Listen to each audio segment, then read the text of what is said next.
ಮಕರ ರಾಶಿಯವರ ಏಪ್ರಿಲ್ ತಿಂಗಳ ಮಾಸ ಭವಿಷ್ಯದಲ್ಲಿ 5 ನಿಗೂಢವಾದಂತಹ ಎಚ್ಚರಿಕೆಗಳ ವಿಡಿಯೋಗೆ ಪ್ರತಿಯೊಬ್ಬ ಮಕರ ರಾಶಿಯವರಿಗೆ ಆತ್ಮೀಯವಾದಂತಹ ಸ್ವಾಗತ ಹಾಗೂ ವಿಠಲ್ ಭಟ್ ಮಾಡುವಂತಹ ನಮಸ್ಕಾರ. ವೀಕ್ಷಕರೇ, ಸ್ಟಾರ್ಟಿಂಗಲ್ಲೇ ಹೇಳ್ಬಿಡ್ತೀನಿ ನಿಮಗೆ, ಪ್ರತಿ ತಿಂಗಳು ಪ್ರತಿ ರಾಶಿಯವರಿಗೆ ಒಂದಿಷ್ಟು ಶುಭ ಒಂದಿಷ್ಟು ಎಚ್ಚರಿಕೆ ಇರುತ್ತೆ. ಅದೆರಡನ್ನೂ ಬೇರೆ ಬೇರೆ ಮಾಡಿ ಹೇಳ್ತೇವೆ ಅಷ್ಟೇ. ಈ ಒಂದು ವಿಡಿಯೋದಲ್ಲಿ ನಾನು ಶುಭ ಎಚ್ಚರಿಕೆ ವಿಡಿಯೋ ಇದು ಇದರಲ್ಲಿ ಎಚ್ಚರಿಕೆನೇ ಹೇಳ್ತಾ ಇರ್ತೇನೆ. ಮತ್ತು ಏನು ರೀ ಬರೀ ಎದುರಿಸ್ತೀರಲ್ರಿ, ಒಂದು ಒಳ್ಳೇದು ಹೇಳ್ತಾ ಇಲ್ವಲ್ರಿ ಅಂತ ಕಮೆಂಟ್ ಮಾಡಿದ್ರೆ ನಿಮಗೆ ವಿಡಿಯೋ ಅರ್ಥ ಆಗಲಿಲ್ಲ ಅಂತ ಅರ್ಥ. ಇದು ಎಚ್ಚರಿಕೆಗಳ ವಿಡಿಯೋ, ಅದರಲ್ಲಿ ಎಚ್ಚರಿಕೆ ಮಾತ್ರ ಇರುತ್ತೆ. ಶುಭ ವಿಚಾರಗಳ ವಿಡಿಯೋ ಇನ್ನೊಂದಿರುತ್ತೆ, ಅದರಲ್ಲಿ ಶುಭ ವಿಚಾರ ಇರುತ್ತೆ. ನೀವು ಅದನ್ನು ನೋಡಬೇಕಾಗತ್ತೆ, ಚಾನಲಲ್ಲೇ ಇರ್ತದೆ, ಪೇಜಲ್ಲೇ ಇರ್ತದೆ. ಸೊ ಅದರಿಂದ ಕನ್ಫ್ಯೂಸ್ ಮಾಡ್ಕೊಳ್ಬೇಡಿ. ಇದು ಎಚ್ಚರಿಕೆಗಳ ವಿಡಿಯೋ, ಇದರಲ್ಲಿ ಎಚ್ಚರಿಕೆ ಇರುತ್ತೆ. ನಿಮ್ಮನ್ನು ಹೆದರಿಸಿ ಬೆದರಿಸುವಂಥ ಯಾವ ಉದ್ದೇಶವೂ ನಂಗೆ ಖಂಡಿತವಾಗಿಯೂ ಇಲ್ಲ.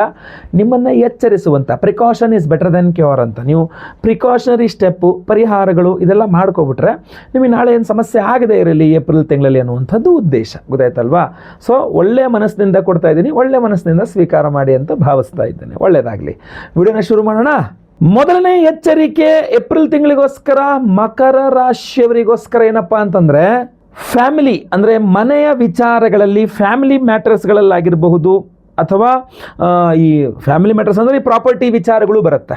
ಸೊ ಪಿತ್ರಾರ್ಜಿತ ಆಸ್ತಿ ವಿಚಾರಗಳು, ಭೂಮಿ ವಿಚಾರಗಳು, ಪ್ರಾಪರ್ಟಿ ವಿಚಾರಗಳು, ಫ್ಯಾಮಿಲಿ ಡಿಸಿಷನ್ಸ್, ಕುಟುಂಬದ ನಿರ್ಧಾರಗಳು, ಕುಟುಂಬದಲ್ಲಿ ದೊಡ್ಡ ನಿರ್ಧಾರಗಳು. ಮಕರ ರಾಶಿ ಸದ್ಯಕ್ಕೆ ಏನೂ ತಗೊಳಕ್ಕೆ ಹೋಗಬೇಡಿ. ಈ ಏಪ್ರಿಲ್ ತಿಂಗಳಲ್ಲಿ ತುರ್ತು ನಿರ್ಧಾರಗಳು ಬೇಡ. ಯಾವುದೇ ತುರ್ತು ನಿರ್ಧಾರಗಳನ್ನು ಏಪ್ರಿಲ್ ತಿಂಗಳಲ್ಲಿ ತಗೋಬೇಡಿ. ಅದು ಫ್ಯಾಮಿಲಿ ರಿಲೇಟೆಡ್ ಇರ್ಬೋದು, ಪಿತ್ರಾರ್ಜಿತ ಆಸ್ತಿ ರಿಲೇಟೆಡ್ ಇರ್ಬೋದು, ಏನೇ ಇರ್ಬೋದು, ತುರ್ತು ನಿರ್ಧಾರಗಳು ಬೇಡ. ಅದು ಪ್ರಾಪರ್ಟಿ ಫ್ಯಾಮಿಲಿ ಡಿಸಿಷನ್ಸ್ ಮೇಕಿಂಗ್ ಅಂದರೆ ಬೇಡವೇ ಬೇಡ. ಒಂದು ತಿಂಗಳು ಬಿಡಬೇಡಿ. ಮೇ ನಂತರ ನೋಡಿ ಯೋಚನೆ ಮಾಡ್ಕೊಳ್ಳೋಣ. ಏಪ್ರಿಲಲ್ಲಂತೂ ಬೇಡ ದೊಡ್ಡ ದೊಡ್ಡ ನಿರ್ಧಾರಗಳು. ಆಮೇಲೆ ನಿಮ್ಮಿಷ್ಟ. ಸೊ ಪರಿಹಾರಗಳಿಗೆ ನಾವು ವಿಶೇಷವಾಗಿ, ಯಾಕೆಂದರೆ ನಿಮ್ಮನ್ನು ದೊಡ್ಡ ದೊಡ್ಡ ಡಿಸಿಷನ್ಸ್ನ ಸಡನ್ನಾಗಿ ನೀವು ತೆಗೆದುಕೊಳ್ಳೋ ಥರ ಮಾಡಿ ಸಡನ್ನಾಗಿ ನಿಮಗೆ ತೊಂದರೆ ಕೊಡ್ತಕ್ಕಂಥದ್ದು ಕಾಳಸರ್ಪ ಯೋಗ ದೋಷ.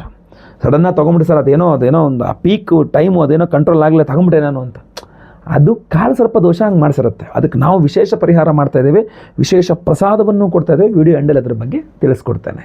ಎರಡನೇ ಎಚ್ಚರಿಕೆ ಮಕರ ರಾಶಿಯವರಿಗೆ ಏಪ್ರಿಲ್ ತಿಂಗಳಿಗೋಸ್ಕರ ಏನಪ್ಪ ಅಂತಂದರೆ, ಮಾತಿನಲ್ಲಿ ಕಾಠಿನ್ಯತೆ ಅಂತಾರಲ್ಲ, ಅದು ತಪ್ಪಿಸ್ಬೇಕು. ನೀವು ತುಂಬ ಕಠಿಣವಾಗಿ ಮಾತಾಡಬಾರ್ದು. ಸಾಮಾನ್ಯವಾಗಿ ನೀವು ಮಾತಾಡಲ್ಲ, ಈ ಏಪ್ರಿಲ್ ತಿಂಗಳಲ್ಲಿ ಮಾತಾಡ್ಬಿಡ್ತೀರಾ. ಏಪ್ರಿಲ್ ತಿಂಗಳಲ್ಲಿ ನೀವೇನು ಮಾಡ್ಬಿಡ್ತೀರಾ, ತುಂಬ ಕಠಿಣವಾಗಿ ಮಾತಾಡ್ತೀರಾ, ತುಂಬ ಒಂಥರ ಹಾರ್ಷ್ ಸ್ಪೀಕಿಂಗ್ ಅಂತಾರೆ, ಹಾರ್ಷಾಗಿ ಮಾತಾಡ್ತೀರಾ. ನಿಮ್ಮ ಅಣ್ಣ ತಮ್ಮ ಇರ್ಬೋದು, ಅಕ್ಕ ತಂಗಿ ಇರ್ಬೋದು, ಕೊಲೀಗ್ಸ್, ನಿಮ್ಮ ಜೊತೆ ಕೆಲಸ ಮಾಡಿರ್ಬೋದು, ಎಲ್ಲರ ಜೊತೆಗೂ ಒಂಥರ ಹಾರ್ಷಾಗಿ ಮಾತಾಡೋದ್ರಿಂದ ಮಿಸ್ಅಂಡರ್ಸ್ಟ್ಯಾಂಡಿಂಗ್, ನಿಮ್ಮ ಬಗ್ಗೆ ಅವರು, ಅವರ ಬಗ್ಗೆ ನೀವು, ತಪ್ಪು ಕಲ್ಪನೆ. ಏನು ಗೊತ್ತಾ, ಮಿಸ್ಅಂಡರ್ಸ್ಟ್ಯಾಂಡಿಂಗಲ್ಲಿ ಕ್ಲಾರಿಫಿಕೇಷನ್ ಯಾರು ಕೊಡಲ್ಲ, ಅದೇ ದೊಡ್ಡ ಸಮಸ್ಯೆ. ಈಗ ನೀವು ಇನ್ನೊಬ್ಬರು ಮಿಸ್ಅಂಡರ್ಸ್ಟ್ಯಾಂಡ್ ಮಾಡ್ಕೊಂಡ್ರೆ ಅವ್ರು ನಿಮಗೆ ಬಂದು ಕ್ಲಾರಿಫಿಕೇಷನ್ ಕೊಡಲ್ಲ. ನಿಮ್ಮ ಬಗ್ಗೆ ಅವ್ರು ಮಿಸ್ಅಂಡರ್ಸ್ಟ್ಯಾಂಡಿಂಗ್ ಮಾಡ್ರೆ ನೀವು ಹೋಗಿ ಅವ್ರ ಹತ್ರ ನಂದೇನು ತಪ್ಪಿಲ್ಲಪ್ಪ ಅಂತ ಕ್ಲಾರಿಫಿಕೇಷನ್ ನೀವು ಕೊಡಲ್ಲ. ಎಲ್ಲೂ ಕ್ಲಾರಿಫಿಕೇಷನ್ ಸಿಕ್ಕಿಲ್ಲ ಅಂದಾಗ ಮಿಸ್ಅಂಡರ್ಸ್ಟ್ಯಾಂಡಿಂಗ್ ದೊಡ್ಡ ಆಗುತ್ತೆ, ಅಗಲ ಜಾಸ್ತಿ ಆಗುತ್ತೆ ಅದರದ್ದು ತಪ್ಪು ತಿಳುವಳಿಕೆ. ಸೊ ಇದರಿಂದಾಗಿ ತುಂಬ ನಷ್ಟ ನಿಮಗೆ. ದಯವಿಟ್ಟು ಹೇಳ್ತೀನಿ ಮಕರ ರಾಶಿಯವರು, ಹಾರ್ಷಾಗಿ ಮಾತಾಡಬೇಡಿ, ಮಿಸ್ಅಂಡರ್ಸ್ಟ್ಯಾಂಡಿಂಗ್ ಬರಬಾರ್ದು. ಕೊಲೀಗ್ಸ್ ಜೊತೆ ಇರ್ಬೋದು, ಅದ್ರ ಜೊತೆ ಕೆಲಸ ಮಾಡ್ತಕ್ಕಂಥವ್ರು, ಜೊತೆಗೆ ವ್ಯವಹರಿಸ್ತಕ್ಕಂಥವ್ರು, ಒಡೆ ಹುಟ್ಟಿದವರು, ಯಾರ ಜೊತೆಗೂ ಅದು ಆಗದಂಗೆ ದಯವಿಟ್ಟು ಗಮನ ಹರಿಸಿ. ಇದಾಗುವ ಸಾಧ್ಯತೆ ಜಾಸ್ತಿ ಇದೆ. ಕಾಳಸರ್ಪ ದೋಷ ಪರಿಹಾರ ಶಾಂತಿ ಆಗ್ಬಿಡ್ತು ಅಂದರೆ ನೀವು ಅರ್ಧಕ್ಕರ್ಧ ಸಮಾಧಾನ ಆಗ್ಬಿಡ್ತೀರಾ, ತುಂಬ ಕಂಟ್ರೋಲ್ ಬಂದ್ಬಿಡುತ್ತೆ. ವಿಶೇಷ ಪ್ರಸಾದ ಕೊಡ್ತೀನಿ, ಆ ಪ್ರಸಾದ ಧಾರಣೆ ಮಾಡಿ. ಒಳ್ಳೆಯದಾಗಲಿ. ಮೂರನೇ ಎಚ್ಚರಿಕೆ ಮಕರ ರಾಶಿಯವರಿಗೆ ಏಪ್ರಿಲ್ ತಿಂಗಳಿಗೋಸ್ಕರ ಏನಪ್ಪ ಅಂತಂದರೆ, ಆರೋಗ್ಯದ ರೊಟೀನ್ ತಪ್ಪಿಸಬೇಡಿ. ನೀವು ತಪ್ಪಿಸ್ತೀರಾ ಅಂತ ಕಂಡು ಬರ್ತಾ ಇದೆ. ಮಕರ ರಾಶಿಯವರು ನಿಮ್ಮ ರೊಟೀನ್ ಡೈಲಿ ಲೈಫ್ ಇದೆಯಲ್ಲ, ಎಷ್ಟು ಗಂಟೆಗೆ ಎದ್ದೇಳೋದು, ಎಷ್ಟು ಗಂಟೆಗೆ ಊಟ ತಿಂಡಿ ಮಾಡೋದು, ಎಷ್ಟು ಗಂಟೆಗೆ ಎಕ್ಸಸೈಸ್ ಇತ್ಯಾದಿಗಳು ಮಾಡೋದು, ಒಂದು ಒಳ್ಳೆ ರೊಟೀನ್ ಇಟ್ಕೊಂಡಿರ್ತಾರೆ. ರೊಟೀನ್ ಮಿಸ್ ಆಗಿಬಿಡುತ್ತೆ. ಮಕರ ರಾಶಿಯವರು ಈ ರೊಟೀನ್ ಮಿಸ್ ಮಾಡೋದ್ರಿಂದಾಗಿ ಆರೋಗ್ಯ ಹಾಳು ಮಾಡ್ಕೊಳ್ತೀರಾ. ನಿಮ್ಮ ಡೇ ಟು ಡೇ ಲೈಫಲ್ಲಿ ನಿಮ್ದು ಏನು ರೊಟೀನ್ ಲೈಫ್ ಸ್ಟೈಲ್ ಇದೆ ಅದು ವ್ಯತ್ಯಾಸ ಆಗಿಬಿಡುತ್ತೆ. ಅದನ್ನು ವ್ಯತ್ಯಾಸ ಮಾಡಿಬಿಡ್ತೀರಾ, ನೀವೇ ಕೈಯಾರೆ ಹಾಳು ಮಾಡ್ಕೊಂಬಿಡ್ತೀರಾ. ಅದನ್ನು ಹೋದ ತಿಂಗಳೆಲ್ಲ ಕರೆಕ್ಟಾಗಿದ್ದೆ ರೀ, ಕರೆಕ್ಟಾಗಿ ಹೇಳ್ತಿದ್ದೆ, ಕರೆಕ್ಟಾಗಿ ಇದೆಲ್ಲ ಮಾಡ್ತಿದ್ದೆ, ಕರೆಕ್ಟಾಗಿ ತಿಂಡಿ ತಿಂತಿದ್ದೆ, ಕರೆಕ್ಟಾಗಿ ಔಷಧಿ ತೊಗೊಳ್ತಿದ್ದೆಲ್ಲ ಕರೆಕ್ಟಾಗಿತ್ತು. ಈ ತಿಂಗಳು ಏನಾಯಿತು ಅಂತಲೇ ಅರ್ಥ ಆಗಲ್ಲ, ಏನೂ ಮಾಡೋಕ್ಕಾಗ್ತಾ ಇಲ್ವಲ್ಲ. ಅದರಿಂದ ನನಗೆ ಹಂಗೆ ಪೇನ್ ಶುರುವಾಯಿತು, ಇಲ್ಲಿ ಹಂಗಾಯಿತು, ಅಲ್ಲಿ ಹಿಂಗಾಯಿತು, ಅಲ್ಲಿ ಮತ್ತೊಂದೇನೋ ಆಯಿತು. ಸೊ ಇದು ಏನಕ್ಕಿದೆಲ್ಲ ಎಡವಟ್ಟಾಯಿತು ಅಂದರೆ ನಿಮ್ಮ ಸ್ವಯಂಕೃತ ಅಪರಾಧ ಮಕರ ರಾಶಿಯವ್ರದ್ದು. ಸೊ ಡೈಲಿ ರೊಟೀನ್ ಚೇಂಜ್ ಆಗಿಬಿಡುತ್ತೆ, ಇರ್ರೆಗ್ಯುಲರಿಟಿ ಬಂದುಬಿಡುತ್ತೆ, ಅದರಿಂದ ತುಂಬ ಸಮಸ್ಯೆ ಆಗುತ್ತೆ. ಅದಾಗಬಾರದು. ನಿಮ್ಮ ಟ್ರ್ಯಾಕ್ ಕರೆಕ್ಟಾಗಿ ಹೋಗಬೇಕು ಅಂತಂದರೆ ಸ್ವಲ್ಪ ಸರ್ಪದೋಷಗಳನ್ನು ಕಾಳ ಸರ್ಪದೋಷಗಳನ್ನು ಕಡಿಮೆ ಮಾಡ್ಕೊಳ್ಬೇಕು. ಅದನ್ನು ನಾವು ಮಾಡ್ತಾಯಿದ್ದೀವಿ. ವಿಡಿಯೋ ಎಂಡಲ್ಲಿ ಅದ್ರ ಬಗ್ಗೆ ತಿಳಿಸ್ತೇನೆ. 4ನೇ ಎಚ್ಚರಿಕೆ ಮಕರ ರಾಶಿಯವರಿಗೆ ಏಪ್ರಿಲ್ ತಿಂಗಳಿಗೋಸ್ಕರ ಏನಪ್ಪ ಅಂತಂದರೆ, ಕೆಲಸದಲ್ಲಿ ಕೆಲವಿಷ್ಟು ಚಿಕ್ಕ ಪುಟ್ಟ ವಿಚಾರಗಳನ್ನು ಇಗ್ನೋರ್ ಮಾಡಿಬಿಡ್ತೀರ, ಗಮನಿಸೋದೇ ಇಲ್ಲ ಅದ್ರ ಬಗ್ಗೆ. ಬಿಡಿ ಚಿಕ್ಕ ಪುಟ್ಟದು ಆಗ್ತಾ ಇರುತ್ತಪ್ಪ, ಅದೆಲ್ಲ ನಾವೇನು ಮಾಡೋಕ್ಕಲ್ಲ, ಸ್ಮಾಲ್ ಮಿಸ್ಟೇಕ್ಸ್ ಅಂತ.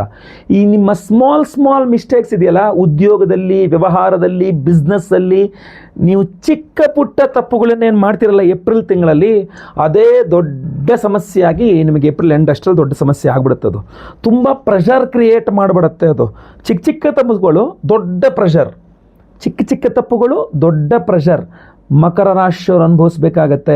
ಸೊ ಮೈನ್ಯೂಟಿಂದ ಮಿನಿಮಮ್ ಚಿಕ್ಕದು ಯಾವುದೇ ತಪ್ಪಿರಲಿ, ಸ್ಮಾಲ್, ಅದನ್ನು ತಾತ್ಸಾರ ಮಾಡಬೇಡಿ. ಎಲ್ಲದೂ ನನಗೆ ಕರೆಕ್ಟಾಗಿರ್ಬೇಕಪ್ಪ, ನೀವು ಏನು ಬೇಕಾದ್ರೆ ಅನ್ಕೊಳ್ಳಿ, ನನಗೆ ಕರೆಕ್ಟಾಗಿ ಆಗಬೇಕಷ್ಟೇ. ಆ ಥರ ಹಠಕ್ಕೆ ಬಿದ್ದು ಕರೆಕ್ಟಾಗಿ ಕೆಲಸಗಳು ಮಾಡ್ಕೊಂಡೇ ನೀವು ಅಂದರೆ, ಕೆಲಸದಲ್ಲಿ ತುಂಬ ಚಿಕ್ಕ ಡೀಟೇಲ್ಸ್ಗಳನ್ನು ಇಗ್ನೋರ್ ಮಾಡ್ತಾ ಕೂತ್ರಿ ಅಂತಂದರೆ ಮಾಡ್ತೀರಾ ನೀವು ಏಪ್ರಿಲ್ ತಿಂಗಳಲ್ಲಿ. ಅದು ನಿಮಗೆ ಏಪ್ರಿಲ್ ಎಂಡ್ 3ನೇ ವಾರದಲ್ಲೇ ನಿಮಗೆ ಗೊತ್ತಾಗುತ್ತೆ. 4ನೇ ವಾರದಲ್ಲಿ ತುಂಬ ವರ್ಸ್ಟ್ ಸಿಚುವೇಶನ್, ಪ್ರೆಷರ್ ಕ್ರಿಯೇಟ್ ಆಗಿಬಿಡುತ್ತೆ. ಅದೇನೋ ಚಿಕ್ಕ ತಪ್ಪು ಅದೇನೋ ಒಂದು ಸಿಕ್ಕದ ಮಾಡೋಕ್ಕೋಗಿ ಇವಾಗ ಅನುಭವಿಸಂಗೆ ಆಗೋಯ್ತು ಅಂತ. ಸೊ ಆದ್ದರಿಂದ ಈ ಸರ್ವಿಸ್ ಪ್ರೊವೈಡರ್ಸ್ ಇರ್ತಕ್ಕಂಥವ್ರ ಮೇಲೆ ಜಾಸ್ತಿ ಇದು ಭಾಳ ಇದಾಗ್ಬಿಡುತ್ತೆ. ದಯವಿಟ್ಟು ಗಮನಿಸಿ, ನಿಮ್ಮನ್ನು ಕಂಟ್ರೋಲ್ ಮಾಡ್ಕೊಳ್ಳೋಕ್ಕೆ ಅಥವಾ ಇನ್ನು ಕರೆಕ್ಟಾಗಿ ನೀವು ಅದನ್ನು ಶ್ರದ್ಧೆಯಿಂದ ಕೆಲಸ ಮಾಡಲಿಕ್ಕೆ ನಿಮಗೆ ನಿಖರತೆ ಅಥವಾ ಕಾನ್ಸಂಟ್ರೇಷನ್ನು ತುಂಬ ಮುಖ್ಯ. ಅದು ದೇವತಾರಾಧನೆಯಿಂದಲೇ ಸಿಗುತ್ತೆ. ವಿಷ್ಣು ಸಹಸ್ರನಾಮ ಓದಿದ್ರೂ ತುಂಬ ಅನುಕೂಲ ಆಗುತ್ತೆ. ಇಲ್ಲ ನಾವು ವಿಶೇಷವಾಗಿ ಕಾಳಸರ್ಪ ಯೋಗ ದೋಷ ಪರಿಹಾರ ಶಾಂತಿ ಹೋಮವನ್ನು ಮಾಡಿ ವಿಶೇಷ ಪ್ರಸಾದವನ್ನು ಕೊಡ್ತೇವೆ, ಅದು ನಿಮಗೆ ತುಂಬ ಸಹಕಾರಿಯಾಗುತ್ತೆ. ವಿಡಿಯೋ ಎಂಡಲ್ಲಿ ಹೇಳ್ತೇನೆ ನಾನು. 5ನೇ ಎಚ್ಚರಿಕೆ ಮಕರ ರಾಶಿಯವರಿಗೆ ಏಪ್ರಿಲ್ ತಿಂಗಳಿಗೋಸ್ಕರ ಏನಪ್ಪ ಅಂತಂದರೆ, ಸಾವಧಾನವಾಗಿರೋದೇ ಇಲ್ಲ ನೀವು ಅಂತ. ಇಂಪೇಷಂಟ್ ಅಂತಾರಲ್ಲ, ಪೇಷನ್ಸ್ ಇರಲ್ಲ ನಿಮಗೆ. ಆ ಸಮಾಧಾನ, ಸಾವಧಾನವಾಗಿ ಓಕೆ ನಿಧಾನವಾಗಿ ನೀಟಾಗಿ ಅದಿರೋದೇ ಇಲ್ಲ. ಮಕರ ರಾಶಿಯವರು ನಿಮ್ಮ ಪೇಷನ್ಸನ್ನು ಕಳ್ಕೊಂಡ್ಬಿಡ್ತೀರಾ, ಇಂಪೇಷಂಟ್ ಆಗಿಬಿಡ್ತೀರಾ ನೀವು. ಅದನ್ನು ನಿಯಂತ್ರಿಸ್ಕೊಳ್ಬೇಕು, ನೀವು ಪೇಷನ್ಸ್ ತಂದುಕೊಳ್ಬೇಕು. ತುಂಬ ನಮ್ಮ ಹವ್ಯಕ ಕನ್ನಡದಲ್ಲಿ ಹೇಳ್ತಾರೆ ಗಡಬಡೆ ಅಂತ, ಟಕ ಅಂತ ಆಗ್ಬಿಡ್ಬೇಕು ಫುಲ್ಲೆಲ್ಲ ಅಂತ.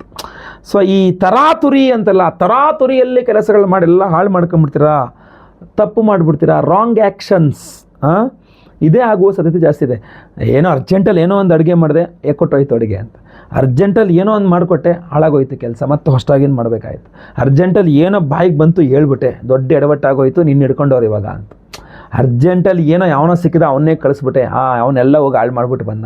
ಈ ಅರ್ಜೆಂಟಲ್ಲಿ ಮಾಡಿದೆ ಅನ್ನುವಂಥ ಕೆಲಸಗಳು ಮಕರ ರಾಶಿಯವ್ರನ್ನ ಸಂಪೂರ್ಣ ತಿಂಗಳು ಕೂಡ ಹಾಳು ಮಾಡಿಬಿಡುತ್ತೆ ನಿಮಗೆ, ಅಥವಾ ಇನ್ನೂ ಮುಂದೆ ಹಾಳು ಮಾಡಿದ್ರು ಅಲ್ಲ ಗುರುಗಳೇ, ಏನು ಚಿಕ್ಕದಾಗ ಏನೋ ಅರ್ಜೆಂಟಲ್ಲಿ ಏನೋ ಒಂದು ಮಾಡಿದಪ್ಪ, ಅದಕ್ಕೆ ಇಷ್ಟು ದೊಡ್ಡ ಶಿಕ್ಷೆನಾ ಅಂತ. ಹೌದು, ಏನೂ ಮಾಡೋಕ್ಕಾಗಲ್ಲ, ಪರಿಸ್ಥಿತಿನೇ ಹಂಗೆ. ಆದ್ದರಿಂದ ಸಮಾಧಾನವಾಗೇ ಕೆಲಸಗಳನ್ನು ಮಾಡಬೇಕಾದ ಅನಿವಾರ್ಯತೆ ಇದೆ. ನಿಮ್ಮ ನಾರ್ಮಲ್ಲಾಗಿ ನಿಮ್ಮ ಬ್ಲಡ್ಡಲ್ಲೇ ಇದೆ, ನಿಧಾನವಾಗಿ ಮಾಡಿಕೊಂಡೇ ನೀವು ಕೆಲಸ ಮಾಡ್ತೀರಾ. ಯಾವುದೂ ಅರ್ಜೆಂಟಾಗಿ ಮಾಡಲ್ಲ ಮಕರ ರಾಶಿಯವರು ಸ್ವಭಾವತಃ. ಆದರೆ ಏಪ್ರಿಲ್ ತಿಂಗಳಲ್ಲಿ ಹಂಗಿರಲ್ಲ. ನೀವು ಏಪ್ರಿಲ್ ತಿಂಗಳಲ್ಲಿ ಬದಲಾಗ್ಬಿಡ್ತೀರ. ಏಪ್ರಿಲ್ ತಿಂಗಳಲ್ಲಿ ಹೊಸ ರೀತಿಯಲ್ಲಿ ನೀವು ಬಡಬಡ ಅಂತ ಏನೋ ಮಾಡೋಕ್ಕೆ ಹೋಗ್ತೀರ, ಎಲ್ಲ ಎಡವಟ್ಟಾಗ್ಬಿಡುತ್ತೆ. ಸೊ ಅದರಿಂದ ಅದಕ್ಕೆ ಕಾರಣ ಕಾಳ ಸರ್ಪ ಯೋಗ ದೋಷ.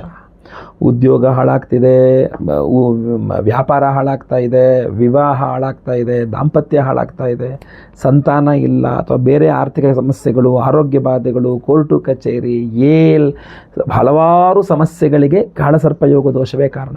ಅದಕ್ಕೆ ನಾವು ವಿಶೇಷವಾದ ಪರಿಹಾರ ಮಾಡ್ತಾ ಇದ್ದೇವೆ, ಅದನ್ನು ನೀವು ತಿಳ್ಕೊಳ್ಬೇಕು. ಏಪ್ರಿಲ್ 2ನೇ ತಾರೀಕು ಗುರುವಾರ ಹುಣ್ಣಿಮೆಯ ದಿವಸ ನಮ್ಮ ಯಾಗಶಾಲೆಯಲ್ಲಿ ಮಹಾಕಾಳ ಸರ್ಪ ಯೋಗ ದೋಷ ಪರಿಹಾರ ಶಾಂತಿ ಹೋಮವನ್ನು ಮಾಡ್ತಾ ಇದ್ದೇವೆ. ಬಹಳ ಅಪರೂಪದಲ್ಲಿ ನಾವು ಮಾಡ್ತಕ್ಕಂಥ ಈ ಹೋಮ ಈಗಲೂ ಸಹ ನಭೋಮಂಡಲದಲ್ಲಿ ಗೋಚಾರದಲ್ಲಿ ಎಲ್ಲಾ ಗ್ರಹಗಳು ಸಹ ಸಿಂಹರಾಶಿಯಲ್ಲಿ ಕೇತು ಹಾಗೂ ಕುಂಭರಾಶಿಯಲ್ಲಿ ರಾಹುವಿನ ಮಧ್ಯದಲ್ಲಿ, ಅಂದ್ರೆ ಕಾಳ ಸರ್ಪ ಯೋಗ ದೋಷದಲ್ಲಿಯೇ ಇದೆ.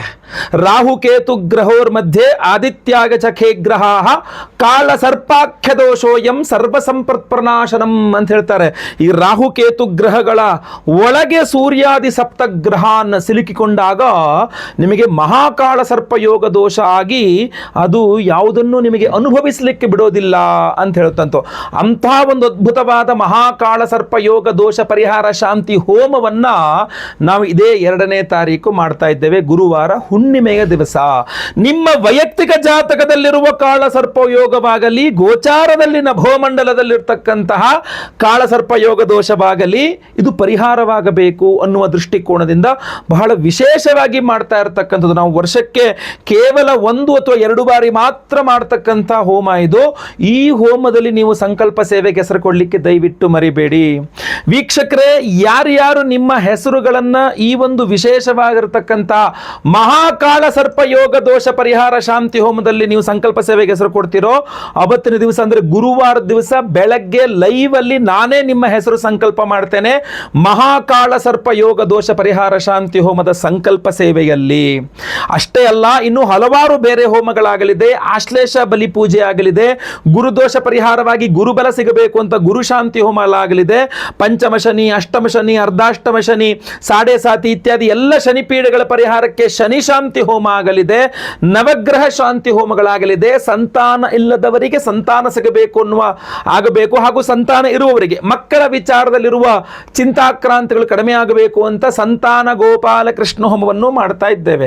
ಅಷ್ಟೇ ಅಲ್ಲ, ನಿಮ್ಮೆಲ್ಲರ ಆರ್ಥಿಕ ಬಾಧೆಗಳ ಪರಿಹಾರಕ್ಕೋಸ್ಕರ ವಿಶೇಷವಾದಂತಹ ಲಕ್ಷ್ಮೀ ಹೋಮವನ್ನು ಸಹ ನಾವು ಮಾಡ್ತಾ ಇದ್ದೇವೆ. ಸೊ ಇಷ್ಟೆಲ್ಲ ಹೋಮಗಳು ವಿಶೇಷವಾಗಿ ಮಹಾಕಾಳ ಸರ್ಪಯೋಗ ದೋಷ ಪರಿಹಾರ ಶಾಂತಿ ಹೋಮ. ಅಷ್ಟೇ ಅಲ್ಲ, ರವಿಗ್ರಹ ಪರಮೋಚ್ಚ ಸ್ಥಿತಿಯಲ್ಲಿರೋದ್ರಿಂದ ರವಿಯ ಆರಾಧನೆಯ ಪ್ರಾಮುಖ್ಯತೆ ಇರ್ತದೆ. ಸೊ ರವಿ ಶಾಂತಿ ಹೋಮವನ್ನು ಸಹ ನಾವು ಮಾಡ್ತಾ ಇದ್ದೇವೆ. ಈ ಕಾಳ ಸರ್ಪಯೋಗ ದೋಷ ಪರಿಹಾರ ಶಾಂತಿ ಹೋಮ ವಿಶೇಷವಾಗಿ ಮಾಡ್ತಾ ಇದ್ದೇವೆ ಅನ್ನಲ್ಲ, ಅದರ ಪ್ರಸಾದ ಸ್ವರೂಪ ಒಂದು ವಿಶೇಷ ಪ್ರಸಾದದ ಬಾಕ್ಸ್ ಅನ್ನು ನಿಮಗೆ ಕಳಿಸ್ಕೊಡ್ತೇವೆ. ಅದರೊಳಗಡೆ ಎಲ್ಲಾ ಹೋಮಗಳ ಭಸ್ಮ, ನಿಮ್ಮ ಹೆಸರಲ್ಲಿ ಸಂಕಲ್ಪ ಮಾಡಿ ಹೋಮ ಮಾಡಿದ ಭಸ್ಮ ಇರ್ತದಲ್ಲ, ನೀವು ಸಂಕಲ್ಪ ಸೇವೆಗೆ ಕೊಟ್ಟಂತ ಹೋಮದ ಭಸ್ಮವನ್ನೇ ನಿಮಗೆ ಕಳಿಸ್ಕೊಡ್ತಕ್ಕಂಥದ್ದು. ಸೊ ಎಲ್ಲ ಹೋಮಗಳ ಭಸ್ಮ ಇರ್ತದೆ. ಒಂದು ನಾಗಾರಾಧನೆ ಮಾಡ್ತಾ ಇದ್ದೇವೆ, ಸೊ ಅದರಿಂದ ಆಶ್ಲೇಷ ಬಲಿ ಪೂಜೆ ಪ್ರಸಾದ ಅರಿಶಿನವೂ ಸಹ ಇರ್ತದೆ. ಅಷ್ಟೇ ಅಲ್ಲದೆ ವಿಶೇಷವಾಗಿ ನಾಗಿನ್ ಎಂಬ 2 ನಾಗಬಿಂಬಗಳನ್ನ ಕಳಿಸ್ಕೊಡ್ತೇವೆ ನಾವು ನಿಮಗೆ. ಈ 2 ನಾಗಬಿಂಬಗಳು ನಿಮ್ಮ ಕೈ ಸೇರಿದ ನಂತರ ಮರುದಿನ ಬೆಳಗ್ಗೆ ಎದ್ದು ಸ್ನಾನ ಮಾಡಿ ಮನೆ ಹತ್ತಿರದಲ್ಲಿರುವ ಯಾವುದಾದ್ರು ದೇವಸ್ಥಾನಕ್ಕೆ ಹೋಗಿ ಈ 2 ನಾಗಬಿಂಬಗಳನ್ನು ನಿಮ್ಮ ಅಂಗೈಯಲ್ಲಿ ಇಟ್ಕೊಂಡು ₹1 ಒಂದು 6 ಕಾಯಿನ್, ಅಥವಾ ₹2 ಪರವಾಗಿಲ್ಲ, ₹5 ಪರವಾಗಿಲ್ಲ, ಒಂದು 6 ಕಾಯಿನ್ ಇದ್ರ ಜೊತೆಗೆ ಇಟ್ಟುಕೊಂಡು ಕೈ ಮುಷ್ಟಿ ಮಾಡಿಕೊಂಡು ಒಂದು 6 ಬಾರಿ ನಿಮ್ಮ ತಲೆಗೆ ಒಂದು ಈ ರೀತಿಯಲ್ಲಿ ನಿವಾಳಿಸಿ, ಪ್ರದಕ್ಷಿಣಾಕಾರವಾಗಿ ನಿವಾಳಿಸಿ ಆ ದಕ್ಷಿಣೆ ಸಹಿತ ಈ 2 ನಾಗಿನ ಸಹಿತ ಆ ದೇವಸ್ಥಾನದ ಹುಂಡಿಯಲ್ಲಿ ಹಾಕ್ಬಿಡಬೇಕು. ಅಲ್ಲಿಗೆ ನಿಮ್ಮ ಸರ್ಪದೋಷಗಳು, ಕಾಳ ಸರ್ಪದೋಷ ಪರಿಹಾರ ಆಗ್ತದೆ. ಯಾಕೆಂದ್ರೆ ನಿಮ್ಮ ಹೆಸರಿನಲ್ಲಿ ಕಾಳ ಸರ್ಪದೋಷ ಪರಿಹಾರ ಶಾಂತಿ ಆಗಿರ್ತದೆ. ನಿಮಗೆ ನಾಗಿನ್ ನಿಮ್ಮ ಕೈಯಲ್ಲಿ ದೇವತಾ ಬಿಂಬಗಳು, ನಾಗಿನ್ ಬಿಂಬಗಳು, ಸರ್ಪ ಬಿಂಬಗಳು ದೇವತಾ ಸಮರ್ಪಣೆ ಆಗಿರ್ತದೆ. ಅಲ್ಲಿಗೆ ಕಾಳ ಸರ್ಪ ದೋಷ ಪರಿಹಾರ. ಅಷ್ಟೇ ಅಲ್ಲ, ನಿಮಗೇನು ಸ್ಕ್ರೀನ್ ಮೇಲೆ ಕಾಣ್ತಾ ಇದ್ದೇವೆ ಕಾಳ ಸರ್ಪ ನಿಯಂತ್ರಕ ಮಣಿ, ಈ ಕಾಳ ಸರ್ಪ ದೋಷ ನಿಯಂತ್ರಕ ಮಣಿಯನ್ನ ಸಹ ನಾವು ನಿಮಗೆ ಸ್ಪೀಡ್ ಪೋಸ್ಟ್ ಮೂಲಕ ಕಳಿಸ್ಕೊಡ್ತಾ ಇದ್ದೇವೆ. ಈ ಮಣಿಯನ್ನ ಪ್ರತಿಯೊಬ್ಬರು ಸಹ ನಿಮ್ಮ ಪಾಕೆಟ್ ಅಲ್ಲಿ ಇಟ್ಕೊಳ್ಬಹುದು, ಕುತ್ತಿಗೆಯಲ್ಲಿ ಬೇಕಾದ್ರೆ ಧಾರಣೆ ಮಾಡಿಕೊಳ್ಳಬಹುದು. ನಿಮಗೆ ಅನುಕೂಲ ಆದ ರೀತಿಯಲ್ಲಿ ಇದನ್ನು ನಿಮ್ಮ ಜೊತೆಗೆ ಇಟ್ಟುಕೊಂಡ್ರೆ ಕಾಳ ಸರ್ಪ ದೋಷ ನಿಯಂತ್ರಣ ಆಗ್ತದೆ, ಕಾಳ ಸರ್ಪ ಯೋಗ ನಿಯಂತ್ರಣ ಆಗ್ತದೆ. ಯಾಕೆಂದ್ರೆ ಕಾಳ ಸರ್ಪ ಯೋಗವನ್ನು ಸಂಪೂರ್ಣ ನಿವಾರಣೆ ಮಾಡಲಿಕ್ಕಾಗಲ್ಲ. We cannot eradicate, we can decrease. ಅದರ ದುಷ್ಪ್ರಭಾವಗಳನ್ನು ಕಡಿಮೆ ಮಾಡಬಹುದು. ಈ ಕಾಳ ಸರ್ಪ ಯೋಗ ನಿಯಂತ್ರಕ ರತ್ನವನ್ನ ನೀವು ಪ್ರತಿಯೊಬ್ಬರು ನಿಮ್ಮಲ್ಲಿ ಇಟ್ಕೊಂಡಿರಿ. ಹಾಗೂ ನಿಮ್ಮ ಕೈಯಾರೆ ನೀವೇ ಸ್ವತಃ ನಾಗಿನ್ ಬಿಂಬಗಳನ್ನ ₹1 ಅಥವಾ ಕಾಯಿನ್ಗಳು, ಒಂದು 6 ಕಾಯಿನು ಈ ನಾಗಿನ್ ಬಿಂಬವನ್ನ ಅಂಗೈಯಲ್ಲಿ ಇಟ್ಕೊಂಡು ಒಂದು 6 ಬಾರಿ ನಿಮ್ಮ ತಲೆಗೆ ಹೀಗೆ ನಿವಾಳಿಸಿ ನಿಮ್ಮ ಮನೆಯಲ್ಲಿ ಹತ್ತಿರ ಇರುವ ಯಾವ್ದಾದ್ರು ದೇವಸ್ಥಾನದ ಹುಂಡಿಯಲ್ಲಿ ಇದನ್ನು ಹಾಕಿಬಿಟ್ರೆ ಆಯ್ತು. ಸೊ ಈ ಪ್ರಸಾದದ ಕಿಟ್ ಅನ್ನ ಪ್ರತಿಯೊಬ್ಬ ಸಂಕಲ್ಪ ಸೇವಾಕರ್ತರಿಗೂ ನಾವು ಸ್ಪೀಡ್ ಪೋಸ್ಟ್ ಮೂಲಕ ಕಳಿಸ್ಕೊಡ್ತಾ ಇದ್ದೇವೆ. ಸ್ಕ್ರೀನ್ ಮೇಲೆ ಕಾಣುವಂತಹ ನಂಬರ್ಗೆ ನಿಮ್ಮ ಹೆಸರು, ಗೋತ್ರ ಗೊತ್ತಿದ್ರೆ, ನಕ್ಷತ್ರ ಗೊತ್ತಿದ್ರೆ, ರಾಶಿ, ನಿಮ್ಮ ರಾಶಿ ಹಾಗೂ ನಿಮ್ಮ ವಿಳಾಸ ಸ್ಕ್ರೀನ್ ಮೇಲೆ ಕಾಣುವಂತಹ ನಂಬರ್ಗೆ ವಾಟ್ಸಪ್ ಮಾಡ್ಕೊಳ್ಳಿ. 2ನೇ ತಾರೀಕು ಬೆಳಗ್ಗೆ ಲೈವ್ ಅಲ್ಲಿ ನಾನೇ ನಿಮ್ಮ ಹೆಸರು ಸಂಕಲ್ಪ ಮಾಡ್ತೇನೆ. ಲೈವ್ ಅಲ್ಲಿ ನಿಮ್ಮ ಹೆಸರು ಸಂಕಲ್ಪ ಆಗೋದು ನೀವು ನೋಡಬಹುದು. ಎಲ್ಲಾ ಮಹಾಕಾಳ ಸರ್ಪ ಯೋಗ ದೋಷ ಪರಿಹಾರ ಶಾಂತಿ ಹೋಮ, ಆಶ್ಲೇಷ ಬರಿ ಪೂಜೆ ಇತ್ಯಾದಿ ಎಲ್ಲಾ ಹೋಮಗಳನ್ನು ನೀವು ಲೈವ್ ನೋಡಬಹುದು. ಹಾಗೂ ಎಲ್ಲಾ ಹೋಮಗಳ ಭಸ್ಮ, ನಾಗಾರಾಧನೆ, ಅರಿಶಿನ ನಿವಾಳಿಸಿ ಹುಂಡಿಯಲ್ಲಿ ಹಾಕಲಿಕ್ಕೆ ನಾಗನಾಗಿನ ಬಿಂಬಗಳು ಹಾಗೂ ವಿಶೇಷವಾದಂತಹ ಈ ಕಾಳಸರ್ಪ ನಿಯಂತ್ರಕ ಮಣಿ ನಿಮಗೆ ಸ್ಪೀಡ್ ಪೋಸ್ಟ್ ಮೂಲಕ ನಾವು ಕಳುಹಿಸಿಕೊಡ್ತಾ ಇದ್ದೇವೆ. ತಡ ಮಾಡಬೇಡಿ, ಸ್ಕ್ರೀನ್ ಮೇಲೆ ಕಾಣೋ ನಂಬರ್ಗೆ ನಿಮ್ಮ ವಿವರಗಳನ್ನು ವಾಟ್ಸಪ್ ಮಾಡ್ಕೊಳ್ಳಿ, ಕಾಲ್ ಅಥವಾ ವಾಟ್ಸಪ್ ಮಾಡಿ. ಖಂಡಿತವಾಗಿ ಒಳ್ಳೆಯದಾಗಲಿ.